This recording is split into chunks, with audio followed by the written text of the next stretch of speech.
Hello,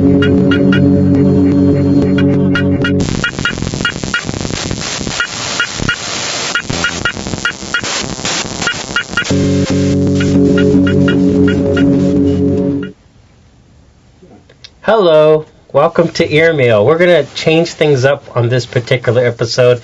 Today we have a special guest, Mark Wheaton. Hi, Mark. Hi, Alan. How are you? I'm doing good. Great. Thanks for coming today. Hey, thank you for having me. This is an honor. Mark, I'm one of the many artists in town that Mark has helped sort of perfect their sound in the recording arena. And people like myself, we don't really understand recording that well, but you have to make, we always want to make a recording so we can make CDs and sell them at our gigs, and or we have sound projects, and we go to Mark in his amazing laboratory, Catasonic Sound in Echo Park, and he understands what we want, whereas and that's a very special gift. But today we're going to talk about some rare footage. Yeah. Yeah. You want to talk about which one should we start on? Well, I was thinking, do you want to go chronological and kind of set up what it is? Okay. Well, the first one is called Johanna Went Live, UCLA Live. Okay. And it was a video that we shot at the UCLA studio, the video studio, in 1982 with Shirley Clark as the director. Wow. And the legendary Shirley Clark. Yeah. That's awesome. And at that time it was a group that Johanna Went had that we performed in mostly punk rock clubs. And it was my brother Brock on drums and myself on synthesizer. Mm-hmm. And then Johanna doing her thing with her props and singing, and it was all completely improvised. Oh. So really? Nice. The clip that you're going to see is an excerpt from that video.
So there you go. There you go.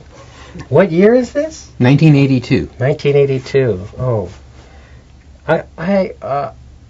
It's obviously has a punk feel to the music. Uh-huh. But the performance is very performance art like to me. Yeah. Was that so she was on the forefront of that as well? Well, yeah, I mean, Johanna started actually in the mid 70s as like a street performer. And her and Tom Murren would find things, on the street and kind of make props and costumes and then do these funny and sometimes wacky things with their props, and messy and lots of goo and blood and so like guerrilla theater. Yeah, and when the punk rock scene started happening, she just basically went to I think the Hong Kong Cafe, which was one of the first punk clubs, and just asked if she could be on one of the bills. And the band said yeah, and so she loaded all her stuff in a cardboard box, and at the time didn't have a car, so she loaded it on a bus and went down to the Hong Kong. RTD. Yeah, and she performed a lot with Zev early on, and then when my brother and I came to L.A. in '79, we started working with her. Oh, okay. I heard Zeph's in town right now. Yeah, I think so, actually. So that gig at UCLA, how did that come about? From the street to the punk club to UCLA, that's quite I know. Well, actually, what happened is this guy named Bruce Bebb, who was writing for the LA Reader, knew Shirley Clark, who was teaching at UCLA, and so he introduced Johanna and Shirley, and they kind of hit it off, and so Shirley decided she wanted to do some video of the performances. Wow. So we did a couple projects with her. That was shot at UCLA? Yeah, it was shot at the studios. In the film school? Yeah, at the film school. Oh, okay. Nice. And actually, one of the cameramen on that was Martin Purcell's. This was he? He was working in the tool crib, or I don't know exactly whether he was audio visual. I think. At some point he was running the audio visual department or something. I don't really, equipment stuff. Yeah, I don't know, but he was one of the cameramen on this project. God. Wow, the young Martin Purcell. So that's, I think, the first time that I met him. Wow, no kidding. Yeah. So this is before he works at Lace. Yes. Okay. What did Martin do at Lace again? Martin was like kind of the person who managed the facility, more or less, Right. Made everything function, basically. That was a great crew back. That was in the early 80s at Lace when it was on Industrial. Yes. Right. Mm-hmm. And Ambray was the video person there. Yes. Joy Silverman. Joy Silverman was the director, and my wife Liba was the performance coordinator, right. And you interned. I was the intern. I sometimes did sound for them for shows. And we saw a lot of wonderful people there. That was a hopping place. Yeah. Speaking of, I guess coming up we'll see some performances at Lace. Yeah. I wanted to mention what? Which one? I think, the first one that you should see, which actually isn't from Lace, but it's the earliest of the Shrimps, is the Looks piece. Oh, can you talk a little bit about the shrimp? Well, why don't we show the Shrimps and then we can talk about the shrimps. Okay, all right. Looks, right. Yep. Okay, here we go. Thanks, Mark.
That was pretty exciting.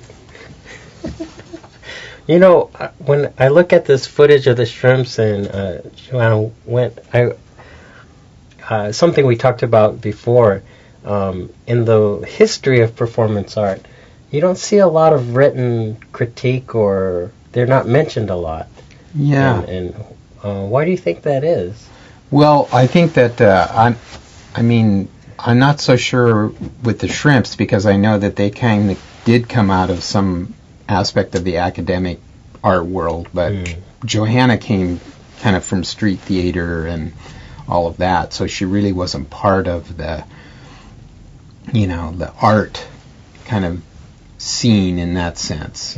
She didn't go to art school and talk that lingo. So even though she did perform at Lace and other art galleries and so forth, but I don't know, for some reason it didn't get written about academically the same as other types of performance art. So that's too bad.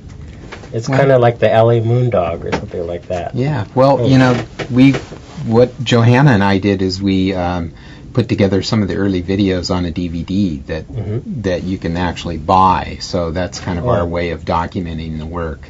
That's good. So some of the videos you're showing today have really never been seen before, right? Yeah, other than by the members of the group or whatever. Right. The Johanna thing is on the DVD that you can buy, which is called the Club Years. But the shrimp stuff pretty much is never been seen except for people associated with the shrimps or whatever. Wow! Thank you for sharing this stuff. Can you tell us a little bit about the shrimps? How they come together? Well, it's. I don't really know the full story of the early years of the shrimps, because I came into it in the late 80s. Right. But it's basically started by Pam Casey and Stephen Nagler. And Pam is the choreographer. And early on they started working with Martin Kurcels and did bunches of performances. And then in the late 80s, Weba joined the group. And over the years, it's kind of changed the personnel of the group. Ryan Hill joined it. Gail Gonzalez was a member. In the looks piece, it was Cindy Fershner was the other woman. And basically the concept was these women that were kind of small and large men, but the men were kind of feminine and the women were kind of tough. Right. So it was kind of mixing things up a little bit. So this play on gender roles is inherent in the shrimps. And also the kind of the even though it was kind of quote unquote a dance performance collective or whatever, it was kind of klutzy and clumsy, and it wasn't, the choreography was intentionally not slick, put it that way. The shrimps performance, as I've seen, there's never dialogue. Yeah, right? Little tiny bits here and there. Have there been dialogue? A little bit. Oh. Yeah, but not much. I mean, it's more kind of snippets of things that happen. Right. What's another piece that you brought? Well, I brought 3 shrimps pieces, and we can look at, I don't know what our time is. Oh, so let's keep popping them until Mark tells us to stop. Yeah. Okay, so the next shrimp piece is Stump. And all of these pieces are music that was composed by myself and Steve Stewart. It was kind of a collaboration. Great. And this is not like your improv-y kind of stuff, but...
That's a lot of energy. Yeah.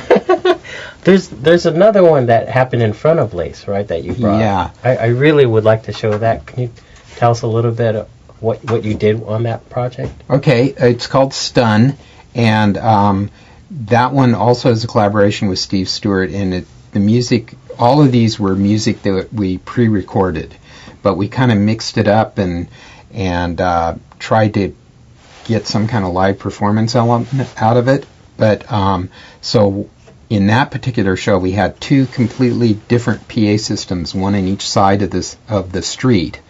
And Steve had a mixing board, and basically we used cassettes in those days. Mm-hmm. And he was on one side and I was on the other side, and we had composed pieces of music that we then passed back and forth and rearranged. So it would be the same piece of music, but my version of it and his version. And as they were performing, we would fade up.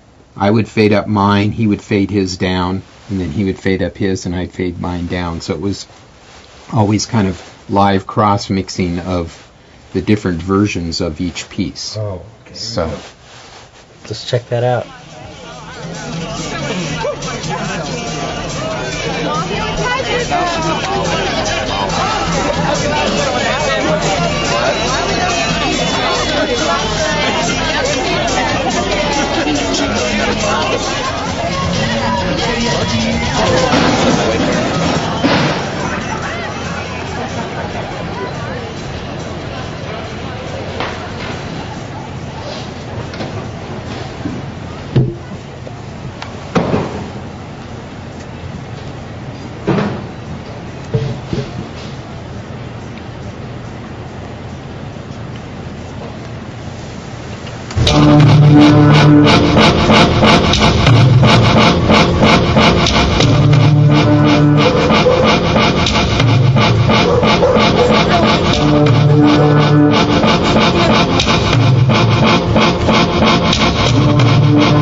Okay. There's always and shrimps, even the word shrimp, there's always this like humor, but this incredible juxtaposed with this incredible physicality that's happening. Yeah. How'd you approach that as a composer? Well, that's why we were trying to do these kind of things where we would just cross mix just randomly live and have beats that weren't necessarily synchronized. So when we cross faded from one thing to the next, it wasn't necessarily in sync. It was sometimes, throwing everything out of whack for a few seconds and just kind of trying to get some of the intensity and kind of rawness of what they were doing in the performance. And of course, they were also practicing to the tracks that we were using when they were working out their pieces, so there was kind of that synchronicity too to it. This next piece, you have Melinda Ring. Yes. Choreography. Wow, that's nice. You guys have a wonderful collection of artists that you guys collaborated with.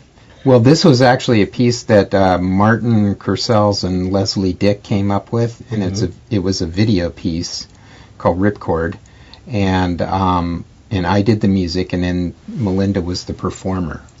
And instead of it actually being a video, it's actually still photos that are cross-faded. Okay. So it's kind of like almost like a slow motion video or a slideshow in a way. This is a more recent project. Yeah, this is from 2008. Okay. Let's look at that.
That's a very different piece. Yeah.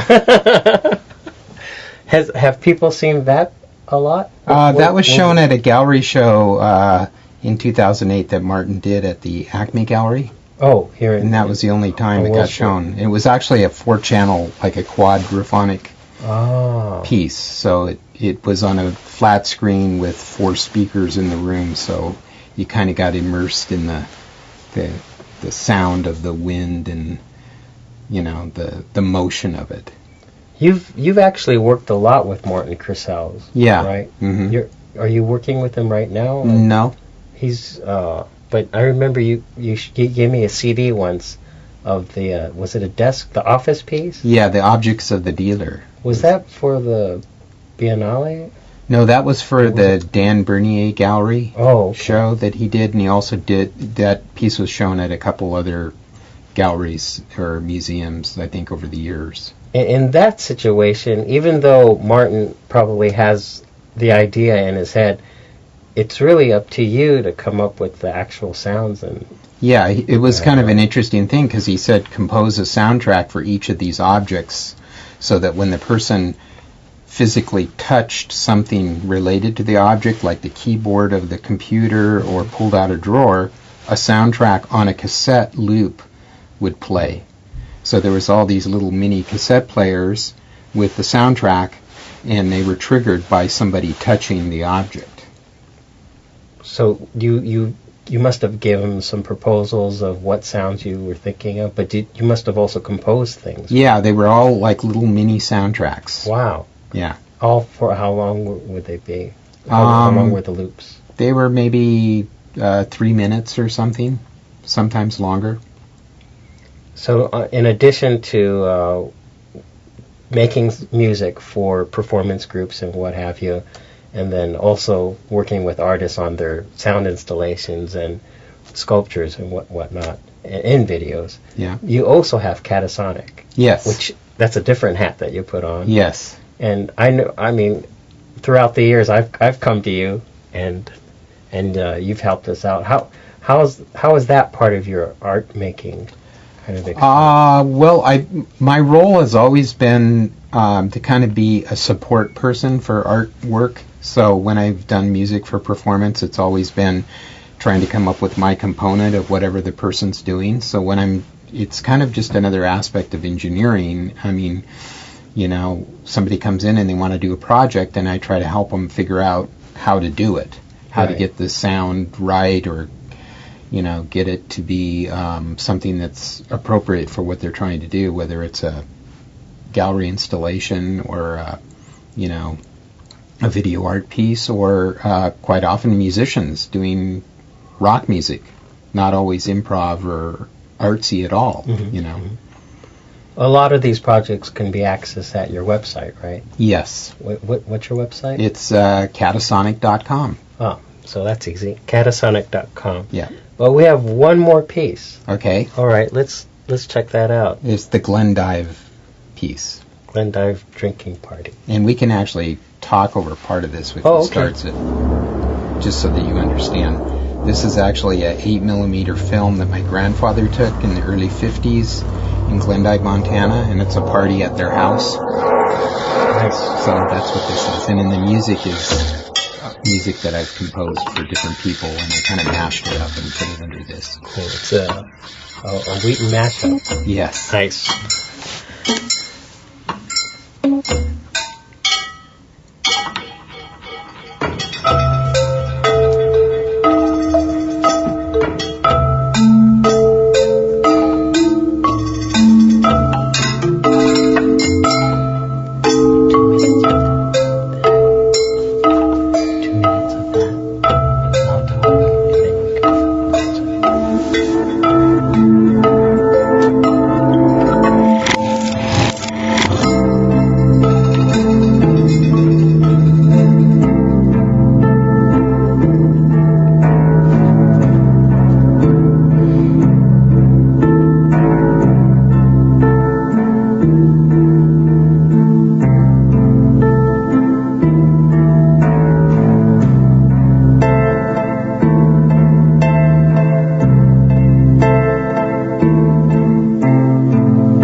Wow, that was a quick half hour. Yeah.